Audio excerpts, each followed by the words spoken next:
Chapter 76. Arvo and Brio stood in the shadows, studying the quiet building. "Looks empty, doesn't it?" Brio said. Yeah, but I've been taught that silence isn't always a good thing," Arvo said, not removing his eyes from the building. The dim lights enhanced Arvo's heavy build and strong Native American facial features. "Are you from around here?" Brio asked nervously. Arvo seemed to intimidate everyone he worked with. "I guess you could say that." The two stood quietly a few minutes before he continued. "This is very close to where I grew up." Brio remained silent to see if Arvo would continue talking, which he did. "I'm of the Lokoya tribe of the Great Sioux Nation. Our reservation isn't far from here." "No shit," Brio stated excitedly. "Wow, I've never met a real Indian before. Well, goddamn, this is just too cool. I thought you had an accent. I couldn't quite tell where it was from, though. A real Indian, huh?" "Yeah, feathers and all," Arvo grimaced. "Really? Damn, no way. TP and stuff like that?" "Yeah, right." Arvo chewed slowly on a stick he had broken off a nearby bush. "Nah, you're shitting me, aren't you?" "Aw, come on now. I'd never shit a real FBI agent, would I?" Brio had to think about that one for a few moments. He wasn't sure if Arvo was pulling his leg or was serious. The officer in charge waved for them. As Brio took a few steps, Arvo grabbed his arm and pulled him in close. "You ever refer to me as an Indian again and I'll break your fucking neck. We're known as Native Americans, you dumb shit, and we're more American than you'll ever be." As Arvo slowly released his grip, Brio rubbed his arm. It ached from the elbow up to the shoulder. He wasn't sure if he should apologize or just stay quiet. He decided to apologize. "Sorry, Your Excellency, your chiefdom, guy-type person, fuck. I don't know what the hell to say to you now." Arvo laughed. "How about Devon, or partner?" Brio turned and smiled. They laughed together as they joined the other officers. The hospital was quiet, except for the commotion of breakfast trays being tossed around in the hall outside Thomas's room. He hadn't realized how hungry he was until the aroma of cooked food entered his small little room. Marlena was nowhere in sight, which made him feel good. He knew she had to have gone back to the hotel to get some sleep. He was worried about her. He didn't want her getting sick, too, and ending up in the bed next to him. As he raised the head of his bed and adjusted his blankets, an orderly entered with his lukewarm breakfast, neatly positioned on a tray. "Here you go, sir," the orderly said, with a huge smile as he sat the tray in front of Thomas. "Thanks," Thomas replied, examining the food. It didn't look too bad. Scrambled eggs, bacon, toast with jelly, coffee, and juice. He laughed to himself, remembering how he had been told to avoid eggs to lower his cholesterol, and now a hospital was feeding him the exact food his doctor had warned him to stay away from. Ironic, he thought. "Hi, sweetheart, how are you feeling?" Marlena asked, bouncing into his room. "Not as sore as yesterday." He kissed her as she bent over to greet him. "Where are the girls?" "Oh, they're with your uncle," she answered without reservation. They couldn't wait to see Charlie. "Yeah, they're pretty close. I can't wait to see Carrie." "Oh, you can't, can you?" Carrie asked from the door, leaning on her crutches. "It's so good to see you," he said earnestly. "I'm so sorry. I never meant to hurt you." "Don't worry about it." She limped over to the chair and sat on the opposite side of Thomas from Marlena. "We need to get down to business." As Thomas winked at his wife, he smiled at Carrie. "Pure business, as always." "Sure, whatever you say, but we need to find out who's on the case now that we're not." She smirked, trying to sit down with the huge cast on her right leg that ran from her toe to her hip. "What do you mean?" Thomas asked with a mouthful of food. Carrie sighed, rolled her eyes, and continued to adjust her seating, trying to get comfortable. Probably an impossibility. "You never get anything, do you? Look, dummy, since we're out of commission, I guarantee you that Director Green replaced us." Thomas continued chewing on his food for a few seconds, then froze from instant terror. His stomach tightened, and as fear ran up his spine, he could feel his hair crawling across his skull. "That means—" He tried to swallow his almost chewed food and started to choke. "Someone else is chasing down my mother? Bingo, Einstein! And whoever that is will not go at it as lightly as we would." They will track her down, dead or alive, and we are not there to ensure her safety." Thomas suddenly lost his appetite and pushed his tray away. He looked from Marlena to Carrie and back again. "Marlena, where's my phone?" A knock on the window woke Brio and Arvel with a start. It took them a few seconds to realize where they were. Both had fallen asleep in the car. The knock came again, and Arvel rolled down the window. "What's up?" "Here's some coffee for you, too, and my boss said to tell you that when you finally wake up, come see him." A young officer pushed a cardboard tray with 2 steaming cups of coffee through the window. "Thanks," Arvel said, taking the tray. Brio was anxious to stretch, but the cold flowing in from the window didn't give him the incentive to leave the warmth of the car. "It's fucking freezing out there," he stated, taking a sip of the hot brew. "It usually is this time of year," Arvel replied, opening the door. "Let's go." As he walked away, Brio realized how Native American Arvel really looked and acted. He was very sure of himself and carried an aura of complete authority. He was a stocky man, and with his take-control attitude, Brio knew that Arvel would eventually succeed with anything he started. When they reached the other officers huddling to find warmth, Arvel was the first to speak. As steam escaped from his mouth, he spoke with a sternness that Brio had never heard before. "We go for now. Leave 2 officers here to keep watch. We will take them tonight." Chapter 77. Thomas threw his cell across the hospital room. From her vantage point, Carrie could tell he had passed his comfort level with this whole mess. He paced the floor. Marlena was trying desperately to calm him, but he completely ignored her. He was yelling and cussing out an imaginary person that only he could see. The random flailing of his arms didn't help the situation any either. His IV pole went flying and crashed against the wall. Although the plastic bag was made to withstand an impact, the line into his arm wasn't long enough, and the needle was torn from his blood vessel. Blood was now thrown around the room in tune to the wild flinging of his arms. Marlena, frightened and not believing what she was witnessing, ran to find a nurse. Carrie couldn't stand any more of his crazy behavior and struggled to stand on her good left leg. She hopped to Thomas and grabbed his arm while dragging her broken right leg. She applied pressure to the wound to stop the bleeding and stared directly into his eyes. When he wouldn't stop cussing, she slapped him across the face as hard as she could while fighting to maintain pressure on his arm. Thomas took a small step back and glared at Carrie. They stared at each other for a few seconds before she spoke. "Are you crazy?" she asked, still applying pressure to his arm. "This is not doing any of us any good. Snap out of it." Thomas gave her the "if looks could kill" gaze, but didn't say a word. "Do you think we've worked as hard as we have just to get to this spot?" she demanded. He loosened his shoulders and his eyes dropped. She knew she was beginning to reach him. "If you want to do something, then let's do it.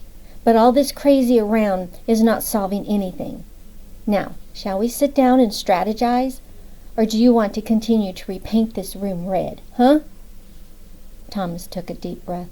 His head hurt, and his harsh thoughts and feelings were hard to suppress. He sat on the bed and looked tenderly up at Carrie. Tears were in his eyes, ready to fall. "Carrie, what do I do? That's my mom." He began to cry. "I know, my friend, I know," she replied, stroking his hair. "Let's get out of here so we can see what we can do, okay?" "Yeah, right. With your cast on your leg, the doctors are really going to release you right now. I'll have a better chance of getting out of here than you. Look, they can't keep us here against our will. We simply check ourselves out. We're not dying, you know. The doctors won't be happy, but unless we go to where your mother is, you're going to go nuts and take me with you." "Thanks, Carrie." Marlena returned with the nurse, who wasn't happy with Thomas's recent outburst. "Sir, I'll have to ask you to get back into that bed at once," the nurse stated. "No," Thomas replied, and with authority back in his voice, he looked over at his wife. "Marlena, where's my clothes?" Agent Arvel and Brio had sat in a cafe all day, sharing family history and stories about past cases. Brio especially enjoyed hearing about Arvel's life as a Native American and was disappointed when Arvel said it was time to leave. Although they'd been sitting there for over 7 hours, it seemed like only a few minutes to Brio. But the sun had begun to settle. As they walked out into the sunset, a light rain was falling. "Well, at least it isn't snow," Brio said. Snow would have been warmer, Arvil noted as he pulled his collar tighter around his neck. They drove in silence the few miles to the warehouse where Maddie and her partner or partners were hiding. The two agents had no way of knowing how many would be there, and no way of knowing whether they would be armed or dangerous. "By the way," Arvil began, "I don't want any gunfire. You understand? I want this woman alive."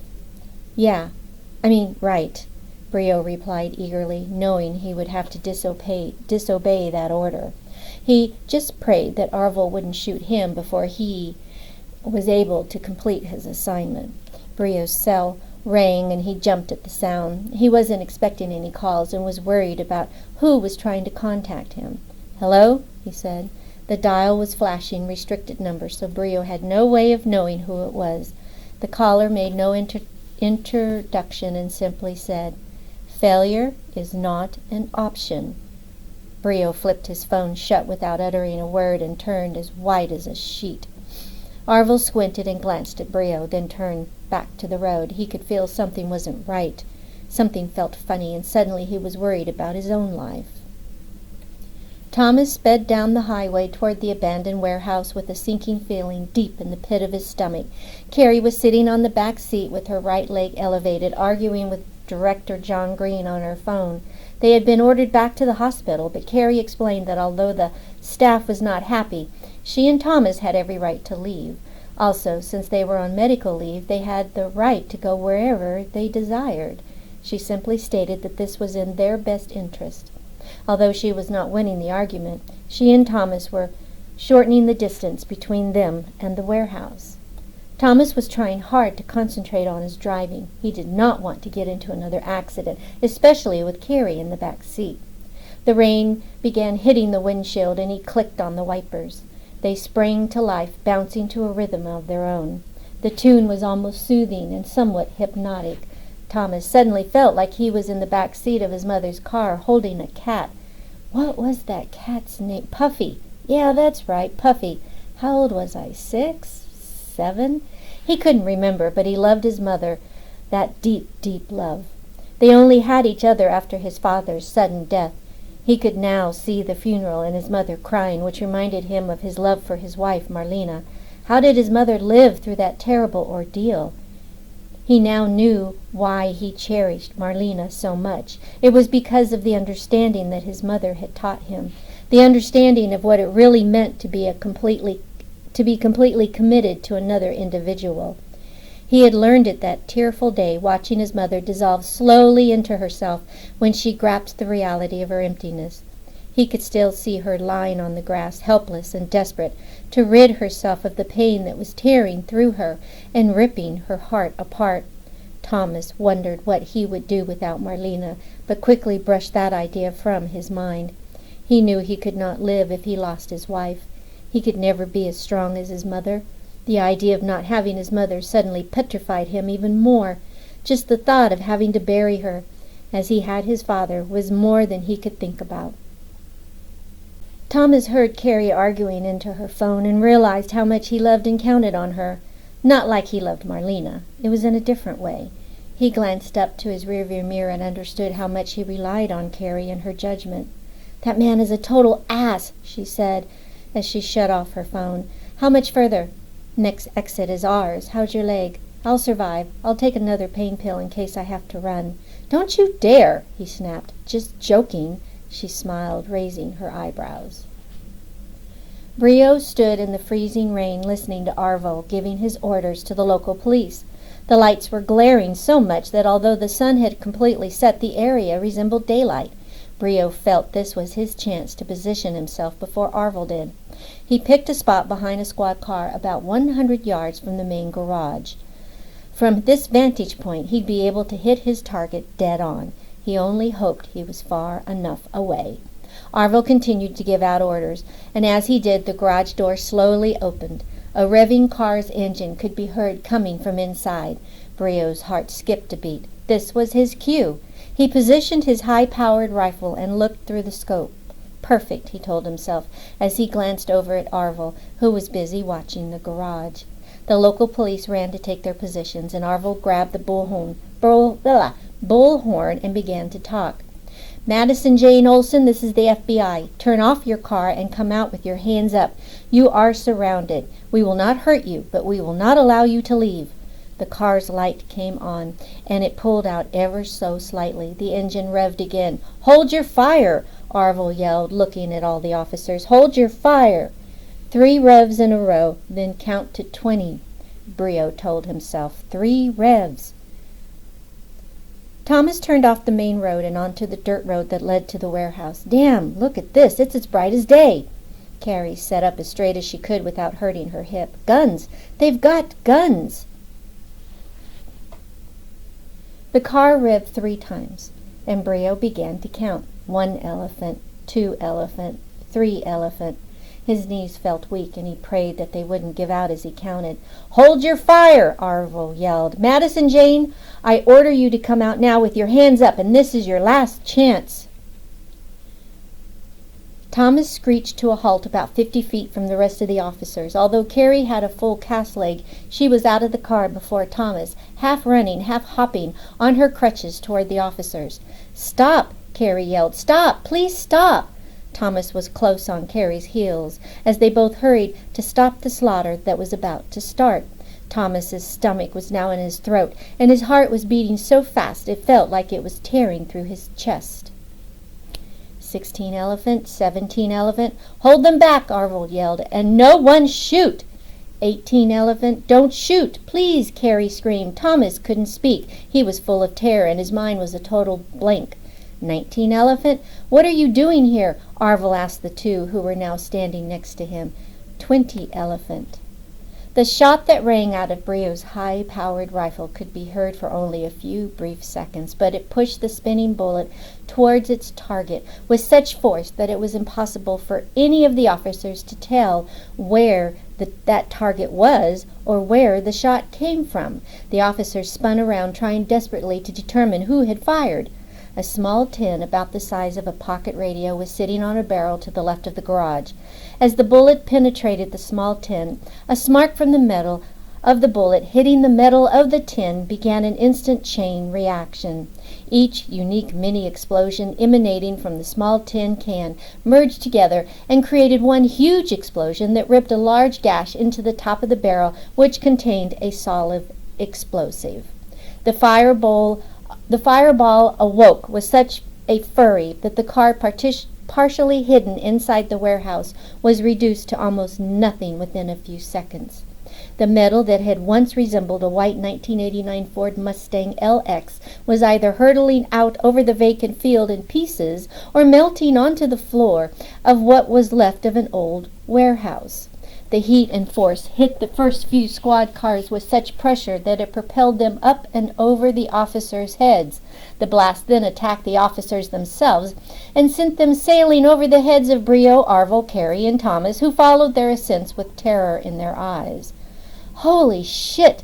Brio yelled as he turned to run, but before he could shift his weight to his other leg, the car he had been hiding behind was being pushed up and over him. He could feel his face burning from the intense heat, and the only thought that crossed his mind was to hit the dirt.